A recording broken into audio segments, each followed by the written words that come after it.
I'll introduce you. Okay. All right. Well, I feel very fortunate to have Peter Sumich. Hopefully, Sumich. Peter Sumich. So you're from Best Tax, and you've also got non-profit organisation called Biz One, and it's really about helping small to medium business owners with automation and making sure that they're doing everything right, because there's quite a high failure rate for that for a lot of businesses. Yeah, I've been pretty passionate about helping small guys for about the last 30 years. Oh, that all. Yeah, You got yeah. another 30 in you, surely. Yeah, well, maybe. I think so, because, I believe in research backing up what your sort of theories are, and I've had a lot of time in academia as well as as a practitioner. And it's absolutely key that, when you're looking and seeing small businesses struggle or fail, there's some quite simple areas that you can sort of help them out. And understanding and relationships is these days absolutely key. Yeah, good call. It's also good to get some context in the background, because I know you've done quite a lot of study as well and had some interesting stories traveling. What actually, how did it all start? Did you come out of school and you're like, oh yeah, I'm going to be an accountant? Or Well, actually, yeah, the hardest thing was I did my BCom and I thought, here I'm going to be an accountant. And I went off to one of the big fours. Well, I got interviews and they said, oh, you're on 26 grand a year. And back in those days, I said, well, that's not what I went to university for. I could have earned more money, wheeling and dealing at the university instead of that. So I went back and did a master's in management science and looked into information systems quite strongly. And then I found that, this is 30 years ago. So I found there was close links. And so I did my master's in actually achieving world-class service and using systems to help you achieve that world-class service. That's interesting. What would they teach you in that course? Well, what it was there's pretty much three areas that you had to focus on. The first was your people. And to be able to achieve what they call within the framework of world-class service, your people had to be buying into the vision. And that. The second was your systems, and the systems are there to support the people, whether it be accounting systems or CRM systems or even just procedures you do. You're going to let them flow and make them work. Yeah, and then the third part was all about the strategy and how you're going to do it. And, one part is having a plan, but putting it into action is the harder part, And so I went out to about 17,000 service organizations to try and pinpoint this, and did all this correlations and quantitative analysis. And how would you do that 30 years ago? It sounds pre-internet. Well, I was quite lucky that internet had just been coming about and the universities were all into it. I did mine by fax. Oh yeah. So imagine faxing 17,000 organizations in this database. Yeah. And that was part of the craziness. But we did have the basics of internet coming on board then. All right. And also too is I then did a big case study on Rainbow's End. Rainbow's End was in receivership. Yeah. And the guy Barnes who brought it out, he brought it for $1 million, and he wanted to sell it for $10 million in 3 years' time. So we went through and implemented what our theories were in achieving world-class service in one of our little fun theme parks. Yeah. Wow, and he obviously achieved that. I'm pretty close. Well, he did. Yeah, he did exactly what he wanted to do, and he made $10 million. we got paid as sort of students. Little peanuts. I think seems to be a consistent theme of you feeling disheartened by the I guess the remuneration that you were potentially offered. I think it was the journey that was really cool. Okay. And the learning. So academia, and then I was doing a bit of teaching and then designing workshops with Chartered Accountants Australia and New Zealand, and quite heavily involved for the last 20 years in whether I've been a practitioner in industry or in academia, designing programs that would really just get small businesses and people that want to go into business the knowledge about all the cross-functional areas and understanding just a little bit more than just either accounting or a little bit more than sales and a little bit more than design or manufacturing or whatever, So pretty important that that you can sort of see the big picture as well as the detail. So important. I mean, and I think that's a landscape where accountants need to touch on and where they need to go as more of that holistic viewpoint. Yeah, so 2003 I was Young Chartered Accountant of the Year, and I How do you win that? What is that? well, you go through immense amounts of interviews, and they say, give us your CVs of what you've done in your past, and you've got to say, this is what I've done, this is what I've done, this is what I've done.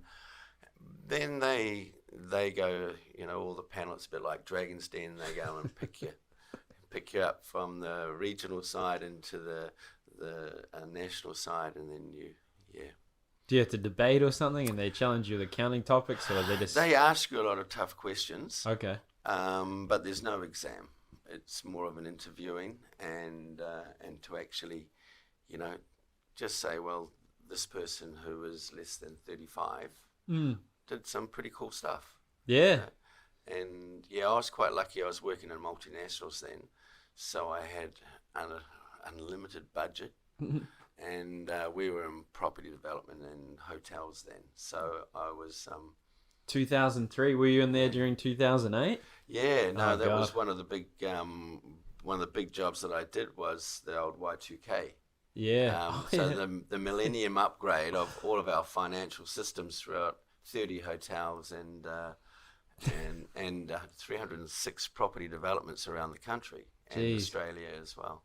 That's still bizarre to me. Yeah, I remember Y2K, just like the fact that it was going to go to zero and they thought all the machines were... Did you understand that? I still don't. Well, it was all because of dates, right? Yeah. And how they set up all the computers just to handle, and when that date switched over, all of a sudden 01, because if they were only in a 2-date format, all of a sudden is that 1901 or is that 2001? Or was it 1900 or 2000? And they predicted all of this stuff crashing and all that. But the next day we woke up and the world was still turning around and the sun came up. Yeah, who knew, eh? Who knew? Wow. No, I remember the Armageddon. It seems it's just, is the world getting worse or is there just more newspapers? Well, it's how you handle information. And that's still the principle right now, isn't it? Information is becoming more valuable, but it's more and more information, so often you can get an information overload. Yes. No, that's good. Yeah. Well, that's the new challenge now is information's accessible anytime you want, but what's good information and do you have time? Like even there's how many books can you read in your lifetime and you're going to spend a week trying to learn one that might not be valuable? That's right. Yeah. Yeah, exactly. And really, I guess it's about funneling that down, and just using the good stuff. Taking simple messages and forming your own views. Yeah. Good call. And talking with people. Yeah. Because, you might go off on one tangent and say, oh, I heard this, and then, oh, I heard this, and I heard this.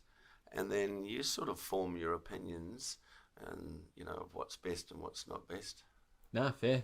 So what happens to you with these multinationals and you're like, yeah, they're stifling my innovation. I've got this endless budget, but I can't do what I want, or I don't get what I want. Like, what inspired you to suddenly, I'm on my own? Well, I first of all, from there, I went into manufacturing, and I did some pretty hard yards there because, we had about 200 employees, and we were in the fashion business as well as manufacturing clothing. Okay. And it was quite a different sort of platform. Yeah. What kind of garments? Well, we did schoolwear. Okay. Knitwear. Yeah. Schoolwear. We did women's fashion. Oh, yeah. And then we invented organic knitwear and possum knitwear. So we merged possum with merino wool, and we were pretty innovative. We were the first to do that, and we won some awards. And it was all about you getting your hands dirty and going down to the factory shop floor and helping out the team there, and really just closing that gap between senior management, which half of them got the axe. Chinese were coming in with all this cheap knitwear and other clothing, and we had to put together 7 or 8 companies that were in receivership to try and make it work. You're living sort of day by day for cash, and you're also having to keep the whole engine running. So that was a really interesting experience. Interesting. How long was that interesting experience? It was 4 years. Oh, so we had 2 years of losses, and then we had 2 years of profits, and that's when I went to the university AUT to have a rest. Don't tell all the professors that. No, I went to go and do a PhD in small business survival. And I thought, well, I was going to get a rest as the head of planning and finance, but no, that didn't happen. Once again, you get another project in other areas, and roles change, So I moved out of finance and into the international scene. I really enjoyed the international scene. Up until just recently with COVID coming, then that sort of died as well. Yeah, I have no doubt. So you're potentially juggling a business as well as doing these traveling, or when did it? Yeah, well, my theories were simple, in the cloud, support systems, automate and outsource to where you can, and that was my theory. And I was designing this waiting for technology to catch up.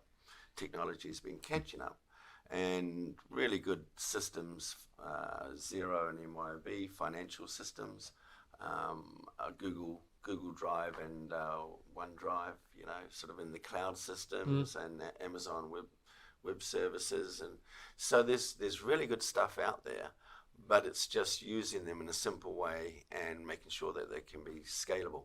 Yeah, no, good call. So let's say you build these systems, you're waiting for the tech to come, but it's always, because there'll be people listening that are either just starting or thinking about it because they're in a multinational and they're not enjoying it, or what was it your experience when you finally thought, I'm going to give it a whirl? Did you have a business plan? Did you follow the advice of the accountant? Well, no. I I started up this because I was overseas so much. About 15 years ago, I started up Best Tax. And before that, I was just doing my own investments, my own tax, and I really started that up because I had some really good friends. They had their own businesses.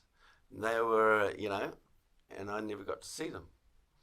So I said, okay, well, I'll help you out, because when I'm back in the country, I'll book times to see you, and we'll go through and I'll look after your finances. And then it evolved. We've never advertised before. Yeah. It's just word of mouth. And now we've got over 600 clients just through word of mouth. Yeah, that's crazy. Yeah, so things evolve, and my passion was always to help the little guy. If you're in sports or whatever, if you're the underdog, you sort of edge them on or something. And that's sort of where you sort of really want to help. And if you've got technical services that are strong, then you can always contribute. And they're pretty thankful for that. Oh, I imagine, because that's the challenge. Is like, so in my industry, if I was to target people that are on the smaller side, then it could come at a cost to the business, and then will I have enough time to service all of them? But then that's where the art comes in the information systems and scalability. Yeah, and that's where you've got to try and work on that automation. To try and take those, reoccurring tasks out of the pain points, so that you can spend time advising. And if you're trying to build a team, then, like I said, the outsourcing side of it is also pretty important, which a lot of big firms do, maybe with their telecommunications, and that they outsource to India. But the little guys don't have the resources to do that. So how do you help the little guys in really getting rid of that support baggage and allow them to focus on what they know how to do their job the best, whether it be a hotel, whether it be a restaurant, whether it be a sparky or a builder. They know their work. Let them focus on that, and that's pretty key. So I guess that's something that you embody for your organization as well, because there'll be a combination of accountants and business owners listening to this. So like, how have you structured your business so that you can outsource or scale, or like how many staff do you have? Yeah, so we've got 3 staff over in Vietnam. They're all chartered accountants, and I've got one key partner, Trevor, who's ex-KPMG. Very strong on systems and setting up information flows, so that when we finish doing stuff during the day, then it gets handed over to them to work on while we're sleeping. Yeah, so he does some late nights. Yeah. But that, and also the design of your systems, and then the roles. So we've got 3 staff in Vietnam. We've got 4 staff, 4.5 staff. Half? Yeah. You counting as part-time. Okay, part-time. Yeah. There's a few people that I mentored that when we get overloaded with work, I say, hey, can you help me? You know our systems. And I've got another business partner on the North Shore that if we need help or we want to get things done quickly, then they can step in anytime. And having that resource is pretty important, because you can't, if everybody wants income tax straight away, then you've got to satisfy them and meet their demands. Yeah. Do you become more selective with clients as you get more scalability? Like those people that don't provide the information, or do you have like qualifiers? I don't get so much selective in that I cut them out. Okay. But the ones I want to spend time with, I get selected. Ah, okay. Selective, yeah. And that I want, if they need some real hard work at the beginning to design their systems and make it simple and follow this. If they don't want to follow the simple way, and they still want to mix their personal with their business and make it spaghetti, then I just charge them more. Oh yeah, that's how you gauge it. Well, of course, you explain to them, hey, if you do it like this, then we can cut the cost down. But if you're going to take a full day or 2 days for my staff to be working non-stop just to unravel the spaghetti, then why not just give them the warning? It's like the written warning for an employee. Do it the simple way, and that'll cut down your cost. Okay. If not, you're going to have to pay. So does that screen them out? Do they stay? What do they do? Well, generally they 95% of them follow that. Oh yeah. Because they don't want to pay. Yeah. No. And no, not a business owner. Exactly, and so so it's pretty important to work with them on that. Yeah. It's all about coaching and training them and making sure that they understand and know how to structure themselves and get set up. Fair. Well, what I'm going to do, I'm just going to switch the camera over and ask you a question. So the audio listeners won't actually notice any change. But what would you do? So someone comes in, you sit down with them. Is there a structure you go through and how you work out how you're going to help them? Or? Yeah. So always the very first side is understanding their business. So the first I get them to tell me a story. Okay. I say how you're structured. All right. How long have you been trading for? Are you new? Are you not new?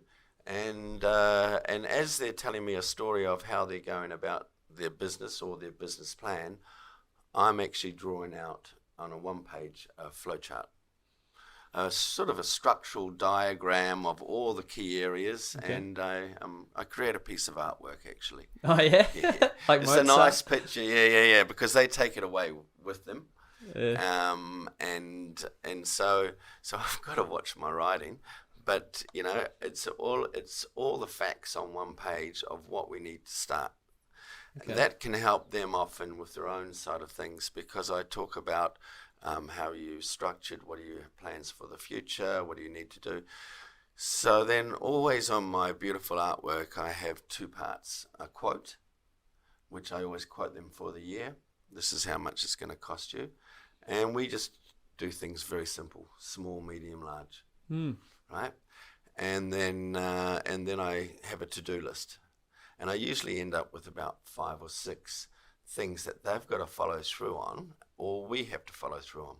Okay. So it holds us both accountable to actually follow through and do that. And that page is often the start of my team knowing exactly how to set up the client, what their sort of boundaries are, what sort of industry they're in, and that usually takes about an hour to an hour and a half of interviewing, same as you're doing with me. Same concept. I got to do a flow chart. Yeah, well, we work it out because there's always a story, isn't there? Yeah, no, and as they say, a picture can be 1,000 words. No, I can. So that would help with your scalability too, because if you're actually producing the plan and the concept to them while you're with them, is it? And then the quote's just a quick auto-generated based on the price. Like, is it how you speed things up? Yeah, and that's something that we're working at just to be.